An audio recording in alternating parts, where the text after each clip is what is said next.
Bom dia, que Jesus nos abençoe a todos, nos inspire a todos e que sejamos cada um guardados junto dele em paz.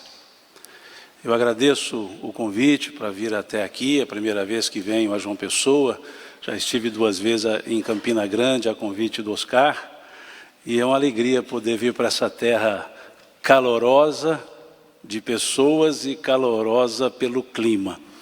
Para um mineiro que, quando estamos com 27 graus, estamos assim já pedindo ar-condicionado, chego aqui com 30 e alguma coisa, me senti assim bem calorosamente recebido. Mas é uma alegria poder estar aqui e olhar aquilo que o mineiro mais gosta, Haroldo bem sabe disso, o mar. Já que Minas não tem mar, então nós ficamos com os mares alheios. E aqui nessa parte mais oriental do Brasil, que eu vi escrito numa placa lá na praia, a gente vê o mar, né, com esses olhos de mineiro. O mineiro olhando o mar é uma criança olhando um doce, né, e a gente tem uma linguagem toda nossa para dizer nu. Que coisa bonita. Então é isso que eu disse quando cheguei ao hotel e abri a janela e vi aquele mar belíssimo e disse assim, nu. E aqui estamos, para conversar um pouco sobre reconhecer Deus. Reconhecer Deus em nós, reconhecer Deus nos outros. Quando falamos em Deus, Haroldo disse bem, nós falamos por especulação. Nós especulamos sobre Deus. E talvez seja a pergunta que mais nos toque. Talvez por isso Kardec a coloca como a primeira pergunta do Livro dos Espíritos. Que é Deus? Ali ele não coloca nenhum artigo definido para fazer a pergunta. Ele só pergunta, que é Deus?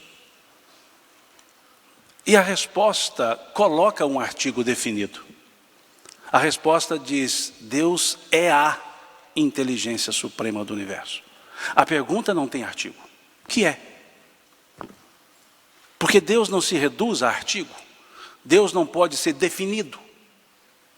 Então, pela nossa linguagem limitada, tirou-se o artigo da pergunta. Kardec bem tirou. Que é Deus? Mas os Espíritos disseram, Deus é a inteligência suprema do universo. Causa primária de todas as coisas, causa causal. Quando nos diz que é a inteligência, é porque é a inteligência. Não há outra nesse aspecto, nessa profundidade. Mas, quando dizem suprema, colocam uma ideia comparativa. Porque se é supremo, ou a inteligência é suprema, é porque há inteligências outras. Porque senão a resposta seria Deus é a inteligência única do universo.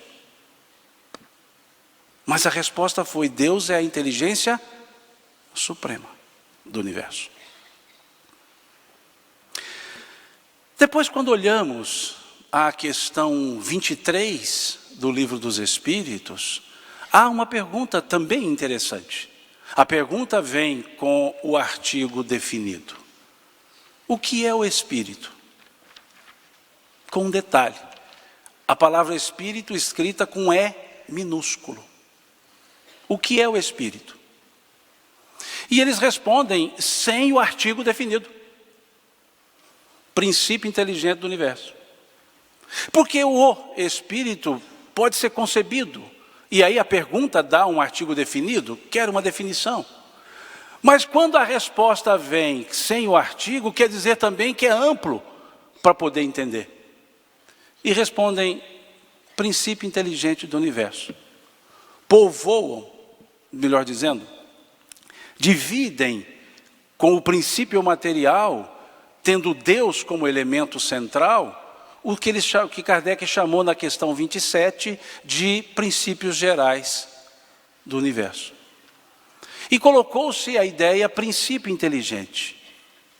Depois, na questão 76, do Livro dos Espíritos, pergunta-se aparentemente a mesma pergunta: que é o Espírito? O que é o Espírito? Na questão 76 pergunta-se: que definição pode-se dar dos Espíritos? E ali a palavra Espírito está com E maiúsculo. E da questão número 1 até a questão 75, toda a palavra Espírito está com E minúsculo. A partir da questão 76, todas as palavras Espírito estão com E maiúsculo.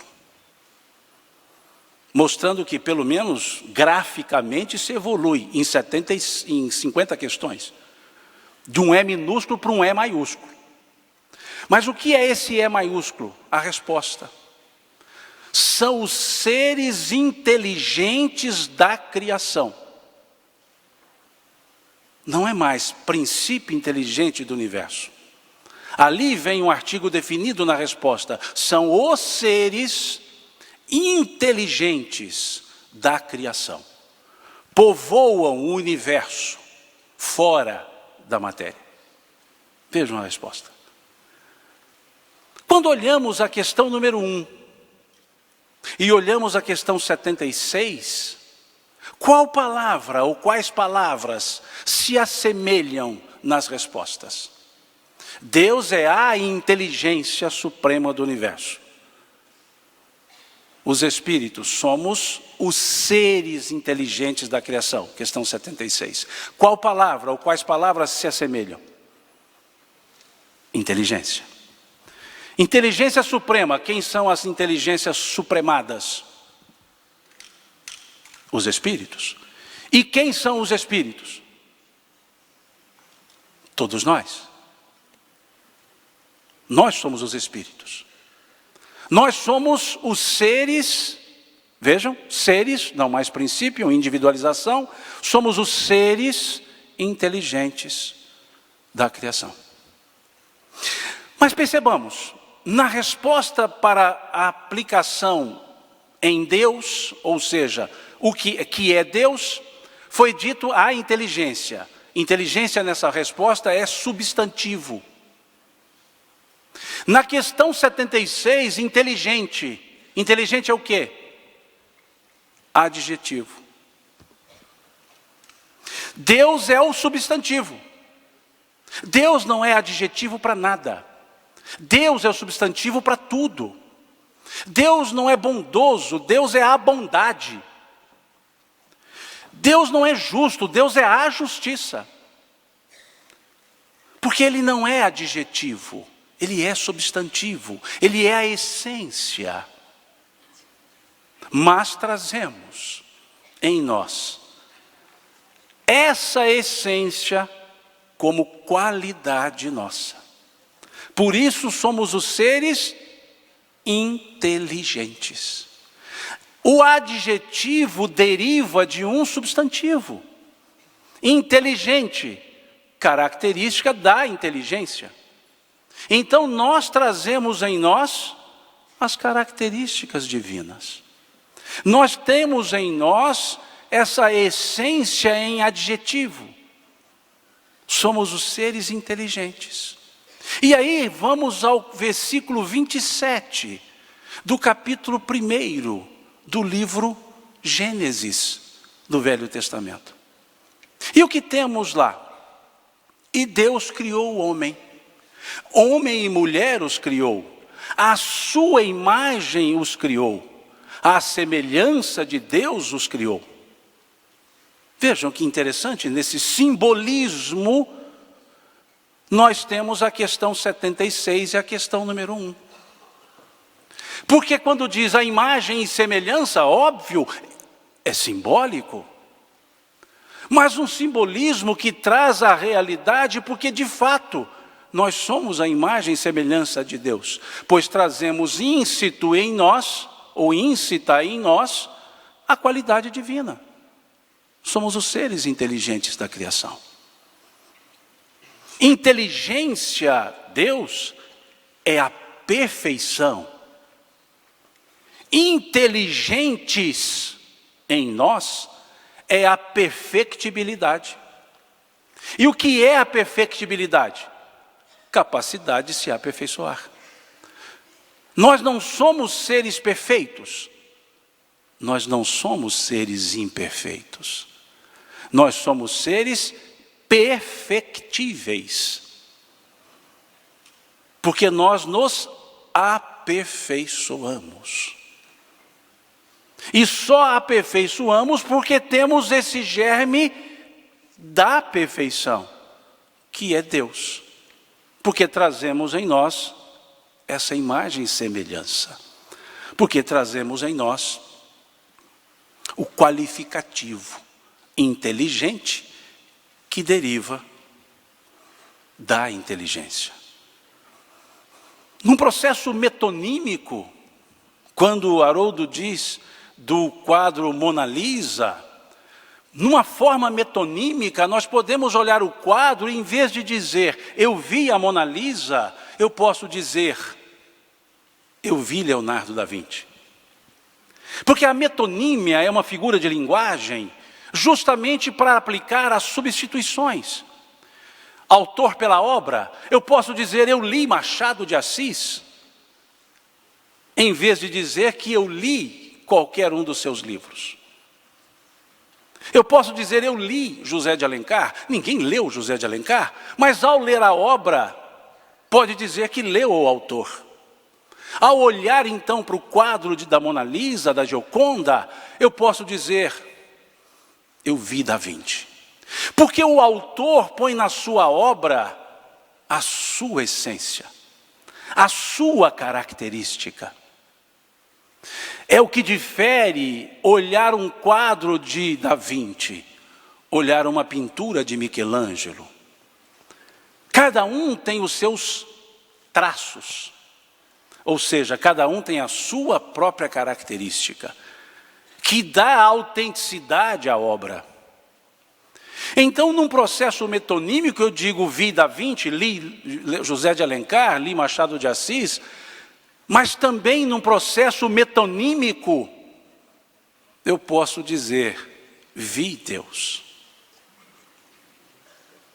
Quando olhamos o Salmo 82, versículo 6, temos lá, eu disse, vós sois deuses, vós sois filhos do Altíssimo. Vejam o Salmo. Eu disse, vós sois deuses, vós sois os filhos do Altíssimo. Quando vamos ao capítulo 10 do Evangelho de João, no versículo 24, nós temos ali Jesus fazendo uma pergunta às pessoas. O Salmo não diz, eu disse, vós sois deuses? Se foram chamados deuses aqueles que seguiam a lei, quanto mais a mim, porque estranhais então dizer-me filho de Deus? Esses sois deuses, com D minúsculo, é o processo metonímico. É a metonímia para dizer, somos obras que quando olhadas com os olhos treinados, que o Haroldo aqui disse, com os olhos que anos a fio treinaram, podem dizer, eu vi Deus. Eu vi Deus em cada pessoa. A prece de Cáritas, vocês conhecem? Como é que ela se encerra? Eu vou dar um tempinho para chegar no fim, porque ela é decorada, né? Como que ela se encerra? Fazei de nossas almas um espelho no qual refletirá a vossa divina imagem. Vejam, fazei de nossas almas um espelho. Quem é o espelho? Quem são os espelhos? Nós. Fazei de nossas almas um espelho, nós, no qual refletirá a vossa divina imagem. Qual imagem é refletida nesses espelhos? A imagem de Deus. Vejam a prece de Cáritas. Fazei de nossas almas um espelho no qual refletirá a vossa divina imagem. Em outras palavras, quando olhamos as pessoas, espelhos que são, deveríamos ver refletida qual imagem? De Deus. Mas por que não vemos? Por que não reconhecemos Deus em nós, nas pessoas? Porque há um treino para interpretar a pintura. Há um treino para interpretar a obra. E para ver Deus, nós temos que galgar alguns degraus. Porque ver Deus está no 6º degrau das chamadas bem-aventuranças. Bem-aventurados os puros, com perdão do Celestino, avante os puros, porque verão a Deus. Mas para chegar a ver a Deus, temos 5 degraus que antecedem. Porque se olharmos a estrutura desse sermão, ele é em degraus. Degraus de virtudes. 7. E depois mais 2 de perseguições. 9 estruturas. Que está lá no capítulo 5 do Evangelho de Mateus. Vejam, primeiro degrau, bem-aventurados os humildes, podemos assim dizer. Bem-aventurados os pobres pelo Espírito, como traduziu Berto Holden. Bem-aventurados os pobres pelo Espírito, porque deles é o reino dos céus. Primeiro degrau a darmos acesso seria então a humildade. A humildade não é a maior das virtudes, é a mais necessária, porque ela é a primeira. Sem ela não se tem virtude alguma, porque quaisquer virtudes sem a humildade são vaidosas. São vistas como elementos de vaidade e não como virtudes. E é preciso então galgar esse primeiro espaço da humildade, que não entraremos pelo tempo no detalhe de humildade, que não é sinônimo de subserviência, que não é sinônimo de desleixo, porque tem gente que diz assim, eu sou muito humilde, mal limpo a roupa, isso é falta de higiene, não é humildade. Eu sou muito humilde, eu não gosto muito de ser visto, isso é timidez, não é humildade. Aprendei comigo, que sou manso e humilde de coração, disse o Cristo. Vós me chamais mestre e Senhor e dizeis bem, eu sou, disse o Cristo. Por que me chamais bom? Bom só há um Deus que está no céu, disse o Cristo. Então a humildade é reconhecer o lugar que ocupa, não ir além, mas não ficar aquém. Então o primeiro degrau. E logo em seguida diz o texto, bem-aventurados os que choram, porque serão consolados. O aspecto do choro pós-humildade, porque para entender o choro, para entender o sofrimento, é preciso ter a resignação. Em outras palavras, bem-aventurados os resignados, porque não são os acomodados, não são os que gostam de sofrer, são os que sofrem com gosto, que é diferente. Gostar de sofrer e sofrer com gosto. Gostar de sofrer é esse processo autocomiserativo. Tenho dó de mim mesmo, tenho pena de mim mesmo. Sinto-me a vítima do mundo. Faço de Deus o algoz, porque digo, Senhor, mas por que o Senhor faz isso comigo? Em outras palavras, por que o Senhor não faz isso com os outros? O sofrer com gosto é entender que tudo tem causa, e que tudo gera efeito, toda causa gera efeito, e que se sofro é um efeito cuja causa eu preciso buscar e saná-la para que o efeito mude. Mas para isso precisa ter Humildade. Porque se não tem a humildade, não se entende o elemento, o efeito chamado sofrimento. Por isso é o segundo degrau: sofrer sem humildade, lamenta-se, questiona-se, nega, vitimiza-se. Então por isso é o segundo degrau. Humilde, entende o sofrimento. Terceiro degrau: bem-aventurados os pacíficos, mansos e pacíficos, porque herdarão a terra. Pacíficos. Vejamos que a sétima bem-aventurança é bem-aventurados pacificadores. E a terceira é bem-aventurados pacíficos. Muito semelhante.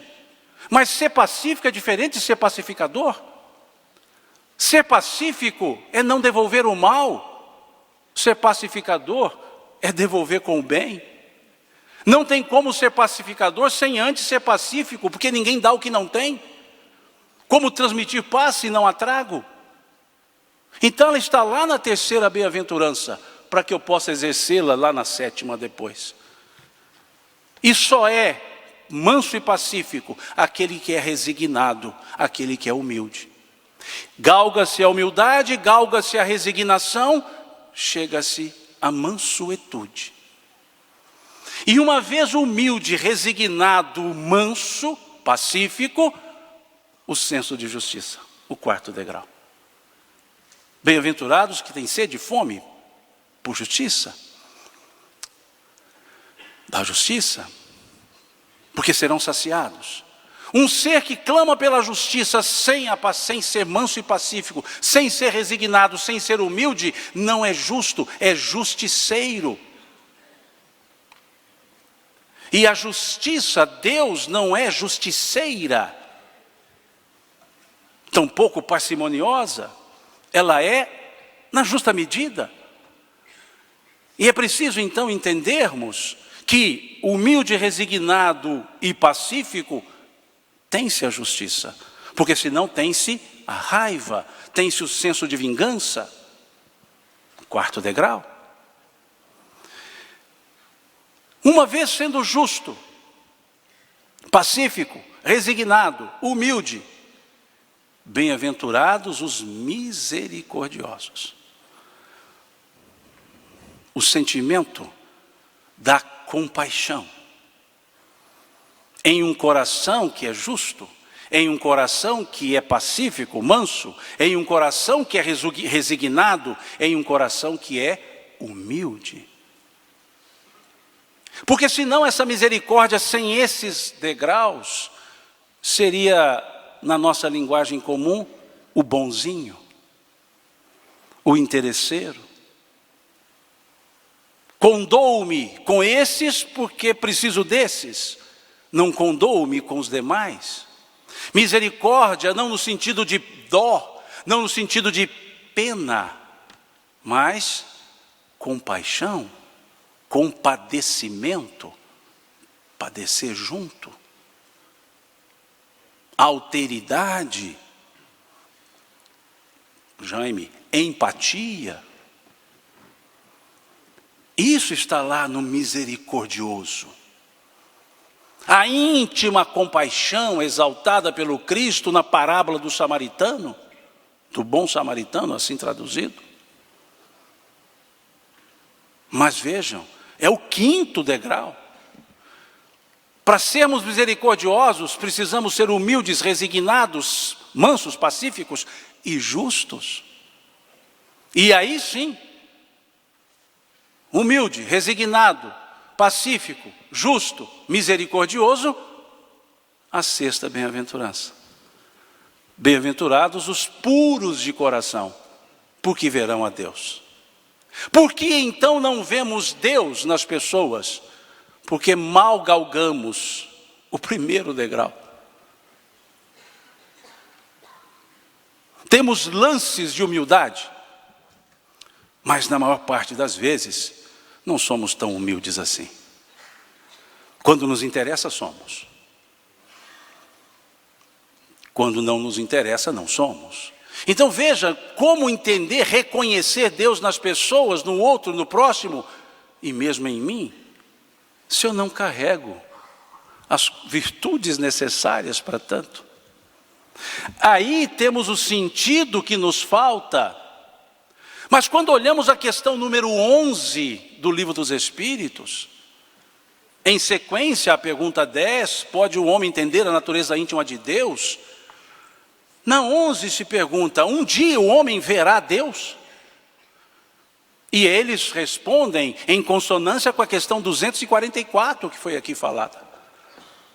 Eles respondem, quando não mais obscurecido pela matéria e pela sua evolução, o homem verá e entenderá Deus. Quando? Quando não mais obscurecido pela matéria e pela sua evolução.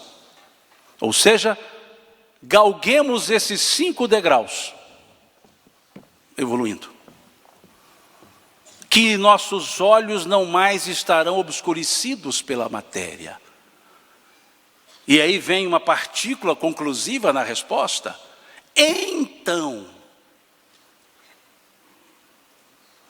o homem verá e entenderá Deus. A questão 244 fala dos espíritos, porque não estão obscurecidos, os puros.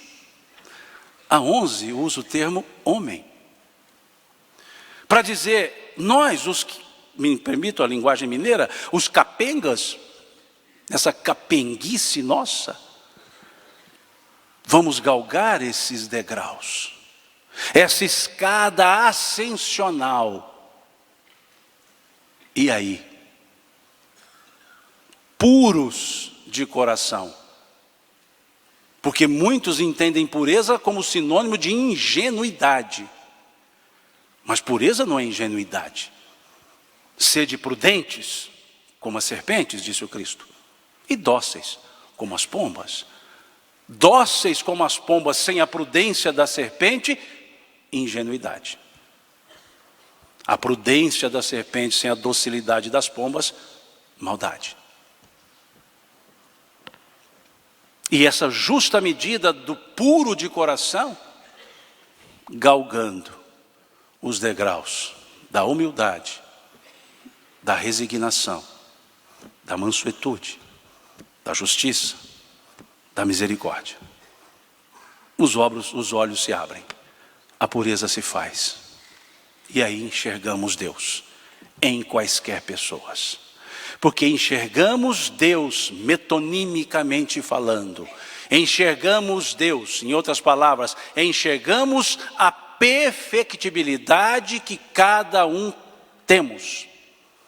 A capacidade de nos aperfeiçoar. Mais cedo, mais tarde, mais lentamente, mais rapidamente, dependendo de cada um. Mas todos temos a perfectibilidade para evoluir. Jesus escolheu 12 homens, e aqui homens no sentido material da palavra, 12 homens, pelo momento patriarcal da sociedade. Ele escolheu os 12 melhores. E ele mesmo disse, não fostes vós que me escolhestes, eu vos escolhi a vós, e já vos conhecia, pois antes que o mundo fosse, eu já era. Então ele conhecia cada um. Os 12 melhores, um traiu, um negou, e 9 fugiram quando ele foi preso. Turma boa. Os melhores. Os melhores em potencial, porque esses todos retornaram e deram, à exceção de João, porque esse também não fugiu, estava lá com Maria, mas os outros retornaram e deram suas vidas por aquilo que eles acreditavam. Foram todos supliciados, à exceção de João.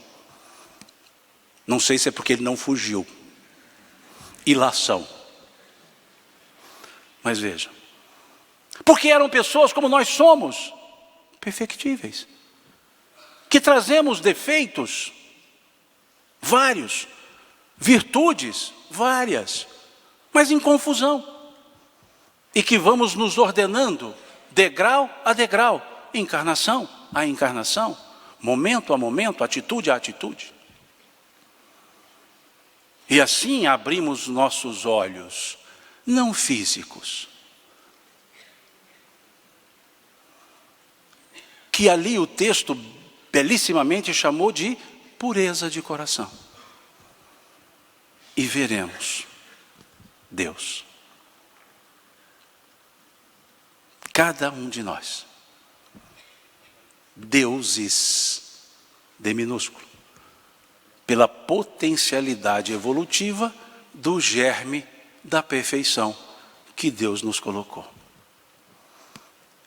E tempo para isso, temos vários anos e séculos, porque somos imortais. Como bem cantou a Melinha, com sentido talvez mais humanizado, mais romantizado, mais interesseiro. Mas ela diz, foi Deus que fez você. E lá na frente ela diz, fez nascer a eternidade no momento de carinho. Sermos imortais é um carinhozinho que Deus nos fez, para dizer, sempre é tempo, para quem quiser retomar o seu próprio tempo. E esse contato com Deus, reconhecendo-o no íntimo que somos, que trazemos, nas pessoas que somos, foi bem cantado aqui pelo Alexandre, bem trazido por Gilberto Gil, que está em consonância, eu desconfio que ele deve ter lido o capítulo 6 do Evangelho de Mateus, que fala da oração, deve ter lido a questão 659 do Livro dos Espíritos, que fala da prece, porque lá nesse capítulo 6 da oração, diz Jesus, entra no teu quarto, fecha a porta e em silêncio, ora teu Pai que está nos céus. Lá na questão 659 temos orar é pensar em Deus, aproximar-se de Deus, pôr-se em contato com Deus. 3 ações. Eu desconfio que ele deve ter lido isso lá, porque ele diz lá na letra, se eu quiser falar com Deus, tenho que ficar a sós.